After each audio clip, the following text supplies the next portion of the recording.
Hi everyone, welcome back to the channel. In today's video, I'm going to see if I can troubleshoot and fix my mother's Ryobi line trimmer. She reported that it is not working properly. It either doesn't switch on, or when it does switch on, it switches off automatically, even if the throttle is depressed within about 5 minutes or so. When I went over there today to have a look at it, I found that it wasn't even running for 5 minutes. It would run maybe for 20-30 seconds and switch off. And when I switched it between the high and low speeds, it would switch itself off as well. So it's just playing up altogether. Now between us we have 3 batteries. She has 2 batteries, I've got 1. All fully charged, it was doing the same thing, so we can with confidence eliminate the battery as the cause, and there's something obviously wrong with the motor or the switches. It was purchased in January 2024, so it is still under warranty, so if I can't get it running again, I'm just going to take it back and hopefully get it replaced. First things first, we'll demonstrate the problem. Just for transparency, I'll just show you the battery. It's fully charged. That's my battery. And pull the trigger. We have it on the low setting. And you can hear a bit of a click inside the motor, but nothing's happening. Now, when I was at my mum's house, it was running. Oh, here we go. So you can hear it wants to do something. Switch it to high. And I also disconnected the front shaft where the head is to see if that made a difference, and it didn't. So I have also tried that.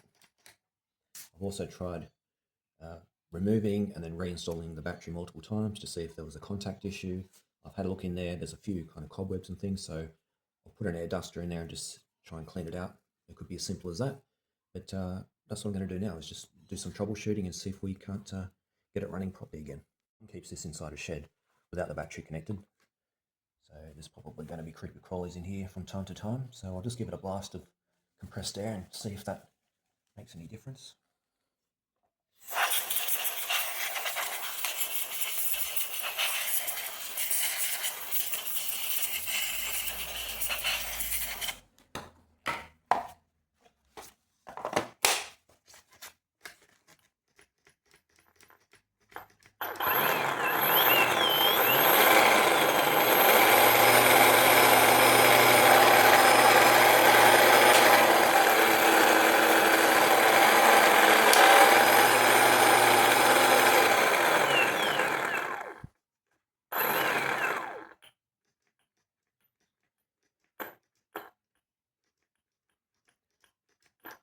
Well, we got something, but now it's going back to playing up again. Right, well, we got it running temporarily, but it's pretty much doing what it was doing when I went over to Mum's to pick it up. So it's back to playing up again.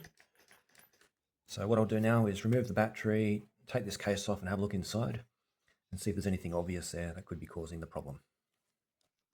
All right, I've got the motor out of the casing. Everything looked to be in order except this contact here, this terminal, sorry. It looked a little bit corroded, so I removed the sleeve, gave it a sand down, reattached it, and crimped it really tight. It was a little bit loose as well. So we'll see if that makes a difference. I'll wrap it with some electrical tape before I put everything back together. But yeah, I'll see if that makes a difference, but everything else looks to be in order, so I can't think of anything else it could be, unless it's one of these kind of switches or something like that that's broken, and obviously I can't replace that or fix that, so it'll need to go back if I can't get it working. So I'll reassemble it now, see if that does a trick, and if not, yeah, back to the store.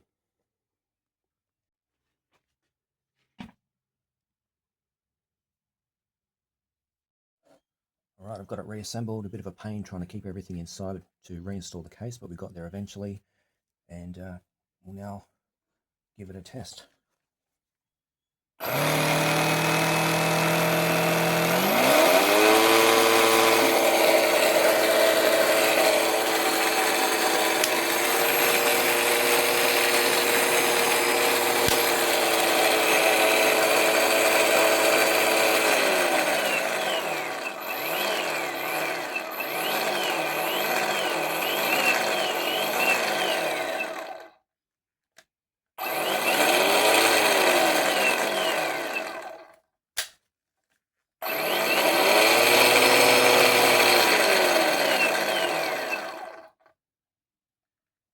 It appears to now be fixed, and the culprit appears to be that dodgy yellow terminal. So yeah, we'll see how it goes, but I have given it a good run just then, and I'll give it another test off camera.